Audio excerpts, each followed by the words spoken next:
The Mediterranean sun warmed our little apartment in Jaffa. Life was simple then. I remember the bustling market, filled with vibrant colors and the scent of spices. My mother would haggle for the freshest vegetables. Laughter filled our home as we shared meals together, my siblings and I. But a shadow lurked beneath the surface of our lives. The threat of war was always present. The radio crackled with news of escalating tensions.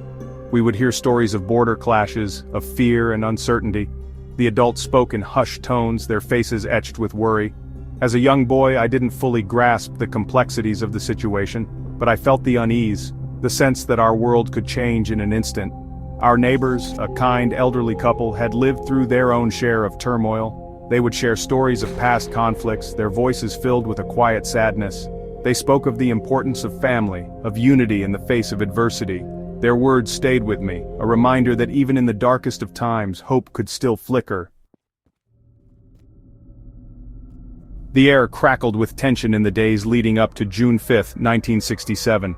The radio blared news of troop movements and political posturing. Fear hung heavy in the air, a palpable presence. Then, the storm broke. The six-day war had begun. The world seemed to shrink to the confines of our small apartment. We huddled together, listening to the radio, each explosion a hammer blow to our hearts. The sounds of war, once distant rumors, were now a terrifying reality.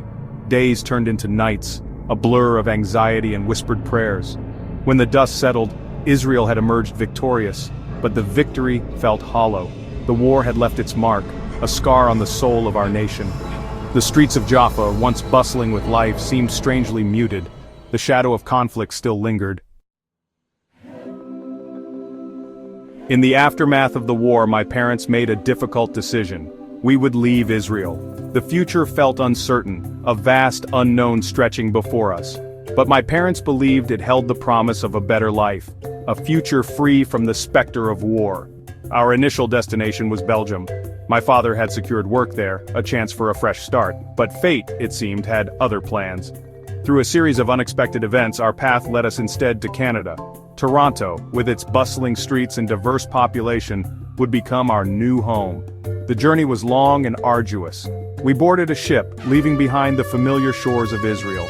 As the coastline receded into the distance, I felt a pang of sadness, a longing for the life we were leaving behind. But there was also a sense of anticipation, a flicker of excitement for the adventures that lay ahead.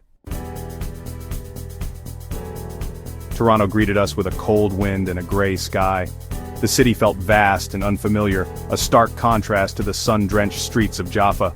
The language barrier was a constant challenge. Simple tasks like ordering food or asking for directions became daunting obstacles. We lived in a small apartment, our belongings dwarfed by the unfamiliar surroundings. My father, determined to provide for his family, took on any work he could find. My mother, her strength unwavering, created a sense of home amidst the chaos. One evening, as I walked home from my job at a local kiosk, I stumbled upon a small church. The sound of singing spilled out onto the street, a beacon of warmth and light. I stepped inside, drawn by a force I couldn't explain. In that moment, surrounded by strangers speaking a language I barely understood, I felt a profound sense of peace.